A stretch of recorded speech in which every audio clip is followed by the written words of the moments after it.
আমি মারা যাওয়ার পর আমাকে স্বর্গে পাঠানো হয়েছে, আর এখানে মাত্র আমার 4 দিন হয়েছে। আর এখানে এসে তো আমি খুবই খুশি, আমাকে তো কিছুই করতে হয় না। আর আমার বেস্ট ফ্রেন্ড সে তো মরে গিয়ে নরকে গেছে, যা পাপ করেছিল।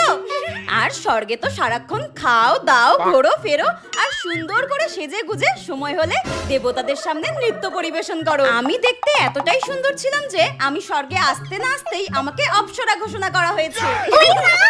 একদিন আমি স্বর্গে ঘোরাঘুরি করছিলাম আর হঠাৎই আমার মনটা খুব খারাপ লাগছিল যে আমি মারা গিয়েছি মাত্র 4 দিন হলো। আমার বোনটা নিশ্চয়ই আমার জন্য খুব কান্নাকাটি করছে, একবার দেখি উপর থেকে ও কি করছে। চিকেন রোলটা কি দারুণ।